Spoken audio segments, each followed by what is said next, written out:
My name is Vic and this is Getting There's Half the Fun. Thank you for joining us. Thanks to my subscribers, absolutely amazing. Like I said in a previous video, wasn't expecting to get anyone really, so to get subscribers is just incredible. So I want to talk to you today about the second part of keeping warm on Narrowboat. Last night was incredibly cold, coldest I've ever known it on the boat. We actually had ice on the inside of the windows, which is just crazy. So yeah, really cold. However, we didn't particularly feel it, if that makes sense, inside the boat, because we got the log fires going, the stoves, as you can see our stove behind me just there. So I just wanted to talk a little bit about safety, because unfortunately there was a lady and her dog that lost their life on, well, it was a couple of nights ago now, on the Trent and Mersey Canal. And it did make the local headlines. Terrible. The crew tried to resuscitate her and the dog, and fortunately they both died, and they reckon it was down to a fire on the boat. Now I'm not sure how the fire started, but it did start in the night from my understanding. Apologies if I've got that wrong. If anyone else has got any more information about that, then please do put comments below. But to lose a member of the boating community in a tragic accident like that is just awful. So my thoughts go out, and big hugs to the friends and family of that lady. It's absolutely tragic what happened, and nobody should have to lose their life when they're doing something that they love, which is living on their boat. Whether it was part-time living or full-time living, it's just tragic. So there's a few things that you need to know. Is that you need a boat safety certificate. Ours is actually due for renewal in November this year, so we'll be getting that done as soon as possible before then, just so that we can do any work that might need doing, any remediable work, so to rectify any issues. And we will be getting that done, as I say. So there's a few things in terms of a night when you're going to bed, just making sure that you have let the stoves burn down, that they're all closed up, that the catches are secure on them, that there's no carbon monoxide leaking out or smoke. We've got 2 carbon monoxide detectors, and we've also got smoke alarms in the boat, which is absolutely essential. We've also got 3 large fire extinguishers that you have to check are in date, and the little needle is in the green on the little meter on the side of it to make sure it'll function properly if you need it. And we've also got one just behind me, just on the shelf, which is my extra backup one. They are powder fire extinguishers, so they can be used on all sorts of fires. We've also got a fire blanket in the kitchen, galley area, so if there's any fat fires or anything like that, we can obviously throw that over them and extinguish them quickly.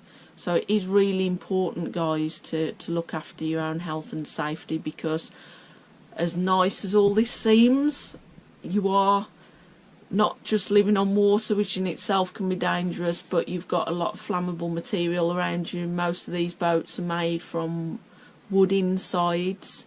They're all insulated out, and there's a lot of flammable material on here, so it's worth bearing in mind. You need to be extra careful in terms of what you're doing, and just take your time and make sure that you're safe. So we don't want any more tragic incidents like that in the boating community. It'd just be awful. If you're hiring a boat as well, I know they make them as safe as possible. Some of them haven't got stoves on, etc., but just making sure that you're safe and warm is really crucial. So another point to make, you might have seen a video by Cruz in the Cut around his fire and the fact that he was worried about the back of the fire and that catching. So we put some extra thermo like foil behind it to reflect the heat away from the combustible materials behind. Most fires... Hello. So I was just saying there, before I got interrupted by my mobile going off, that Cruise in the Cut had an issue with his boat, and in particular the behind it. Most of them are, as mine is, tiled just behind it, as you can see, and it's important that you keep an eye on the temperature gauge. So do have a temperature gauge on the top there, so you can see at the moment it's okay, but it's important that you keep an eye on this wood just behind it, because even though it's tiled at the bottom there, the wood can still get incredibly hot. I need to put some more wood on mine actually. It is cold. So I've just heard that it was -6 last night on the marina. -6. That's -6. That's just absolutely incredibly cold. And I'm about to show you just how cold that actually is in terms of the ice on the windows. You can see Hallie the cat loving the cats love the heat of the fire. So I'll show you the so that's actually ice on the window on the inside.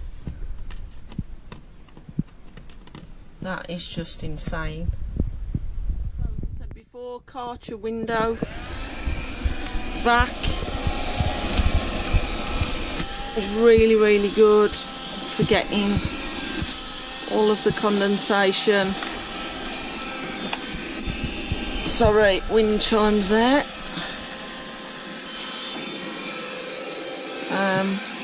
Collects it all up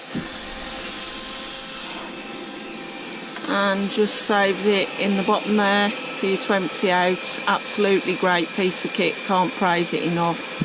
Stops it going down onto the wood and getting the wood rot that some people get around the windows. Ours isn't too bad, but it's an essential piece of kit. You can see the other burners going there, which is great.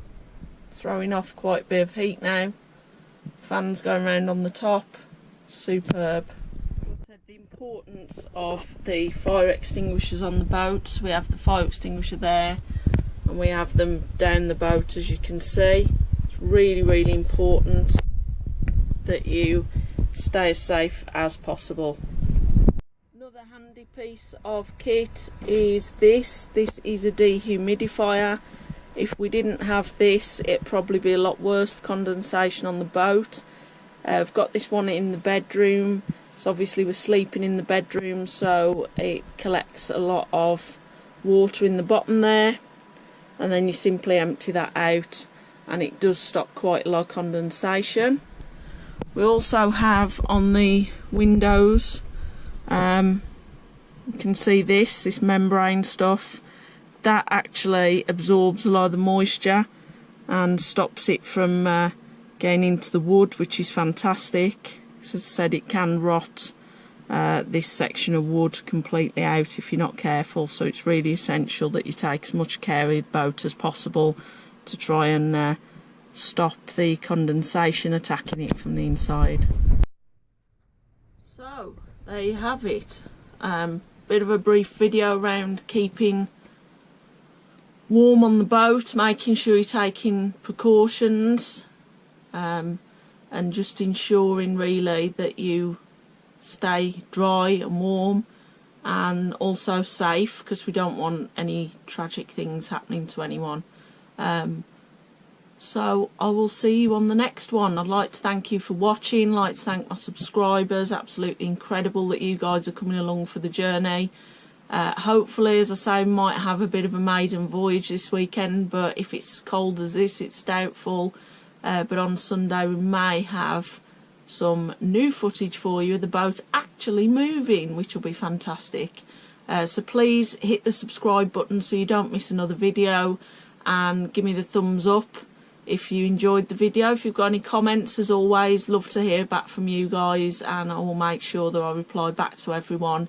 Really, really fantastic that you guys are interested in this sort of stuff, and hopefully it'll be informative for people. And yeah, look forward to seeing you in the next one. Cheers, bye.